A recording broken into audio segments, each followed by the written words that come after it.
হাতে যদি মাত্র 15 মিনিট সময় থাকে তাহলে আর দেরি না করে মাত্র 3টি উপকরণ দিয়ে বানিয়ে ফেলুন এই দারুণ স্বাদের একদম নরম তুলতুলে মিষ্টি, যেটা মুখে দেওয়া মাত্রই জাস্ট মিলিয়ে যাবে। বিশ্বাস করুন, পরিবারের সকলেরই খুব পছন্দ হবে। আর এই মিষ্টিগুলো তৈরি করতে না লাগবে ছানা আর না পনির, এমনকি খোয়ারও দরকার পড়বে না। কিন্তু একবার খেলেই আপনারা মনে করবেন যে এই মিষ্টিগুলো খোয়া দিয়ে তৈরি। খুবই সহজ আর তার সাথে একদম নো ফেল একটা রেসিপি, তাই নিশ্চিন্তে আপনারা এটা বাড়িতে বানিয়ে দেখতে পারেন। তো হ্যালো এভরিওয়ান, কেমন আছেন আপনারা সবাই? আশা করি আপনারা সবাই ভালো আছেন and welcome to my channel. তো আজকের এই রেসিপিটা যদি আপনাদের ভালো লেগে থাকে অবশ্যই লাইক আর শেয়ার করবেন, আর আমার চ্যানেলে নতুন এসে থাকলে চ্যানেলটাকে সাবস্ক্রাইব করে নেবেন। চলুন তাহলে আর দেরি না করে শুরু করি আজকের এই মজাদার বরফি বা মিষ্টির রেসিপি। তো প্রথমেই গ্যাসে আমি একটা ফ্রাই প্যান বসিয়ে দিয়েছি আর এর মধ্যে দিয়ে দিচ্ছি আমি 2 টেবিল চামচ ঘি।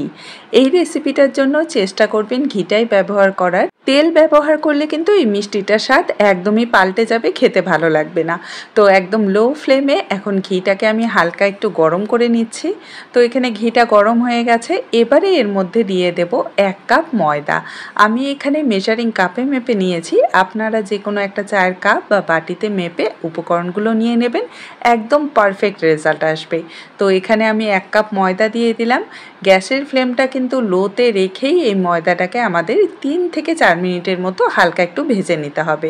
খেয়াল রাখবেন কোনো মতেই যেন ময়দার কালারটা চেঞ্জ না হয়ে যায়, শুধুমাত্র ভালো করে লো ফ্লেমে এটাকে আমাদের ভেজে নিতে হবে, যাতে ময়দার কাঁচা ভাবটা একদমই দূর হয়ে যায় আর তার সাথে খুব সুন্দর একটা ভাজা ভাজা গন্ধ বেরিয়ে আসে।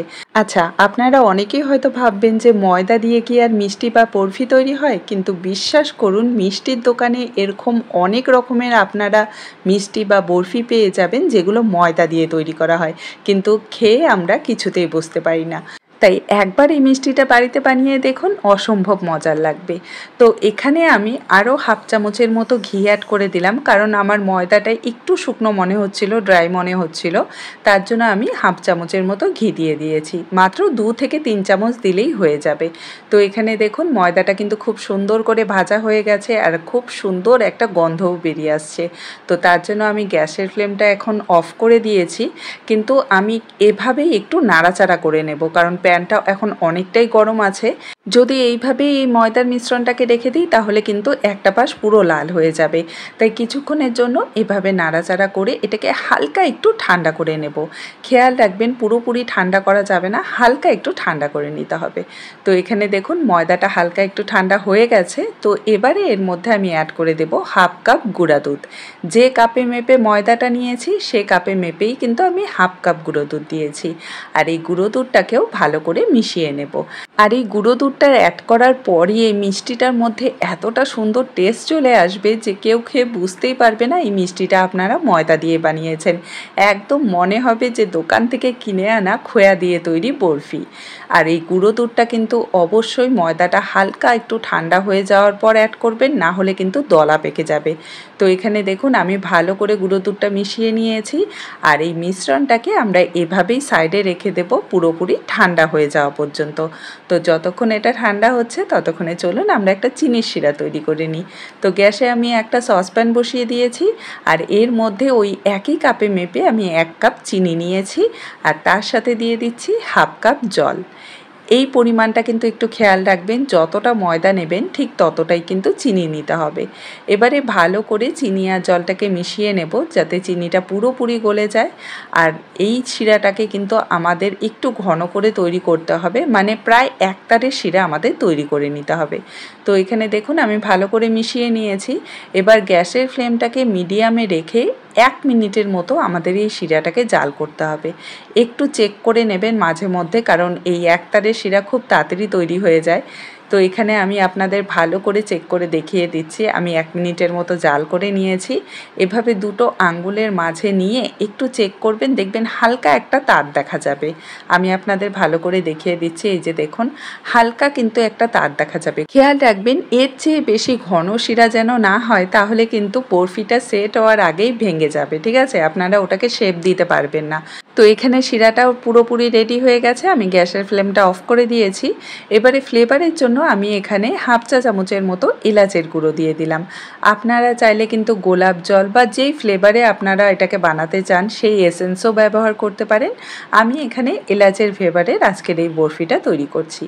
এবারে এই গরম গরম শিরাটাকে আমাদের ওই ময়দা আর গুঁড়ো দুধের মিশ্রণের মধ্যে পুরোটাই দিয়ে দিতে হবে। আর এই মিশ্রণটাকে কিন্তু এখন আমাদের গ্যাসে আর বসানোর কোনো প্রয়োজন নেই, জাস্ট এভাবেই ভালো করে এটাকে আমাদের মিশিয়ে নিতে হবে।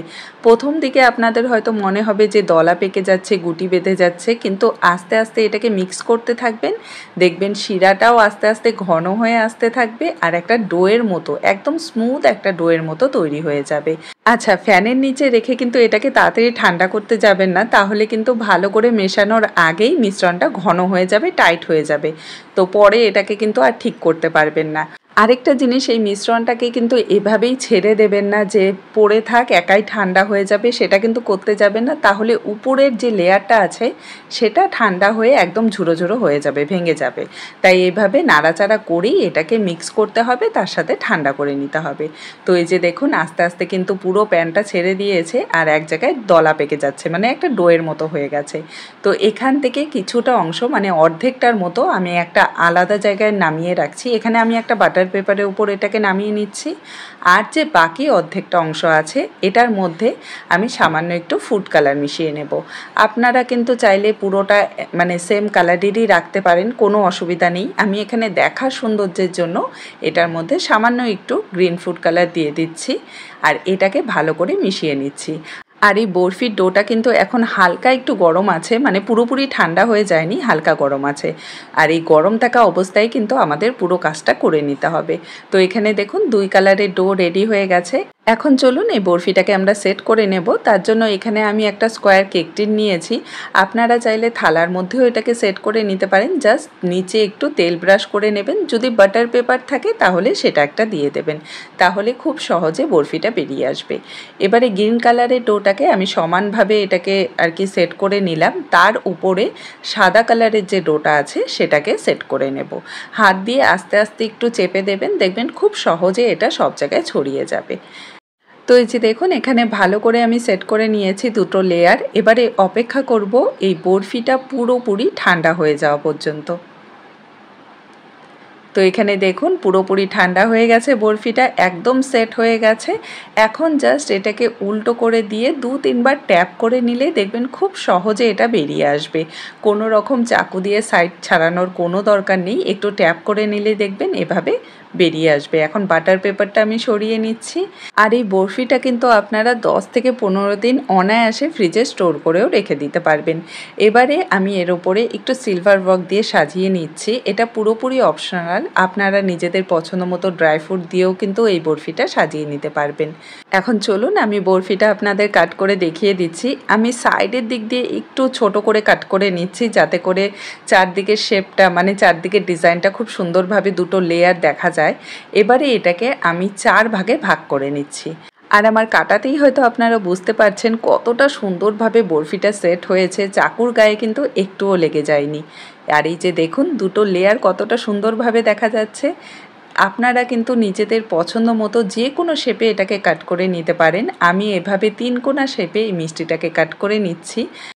আর ব্যাস মাত্র 15 মিনিটে তৈরি হয়ে গেল দুটো লেয়ারের একদম নরম তুলতুলে সফট বরফি, জাস্ট মুখে দেওয়ার সাথে সাথেই মিলিয়ে যাবে। সামনেই তো কত রকমের পুজো, আপনারা কিন্তু প্রসাদের জন্য এই মিষ্টিটা খুব সহজে বানিয়ে নিতে পারবেন। খেতে এতটা টেস্টি হবে, সত্যি বলছি কেউ বুঝতেই পারবে না এই মিষ্টিগুলো আপনারা ময়দা দিয়ে বানিয়েছেন। আর যে সাইডের অংশগুলো বেঁচে গেছিলো সেগুলো দিয়ে আমি এরকম লাড্ডু বানিয়ে নিয়েছি। তো আজকের এই রেসিপিটি যদি আপনাদের ভালো লেগে থাকে আমাকে কমেন্টে জানাতে কিন্তু একদমই ভুলবেন না। দেখা হবে আপনাদের সাথে আরেকটি নতুন সহজ রেসিপি নিয়ে। ভালো থাকবেন, সুস্থ থাকবেন, বাই বাই।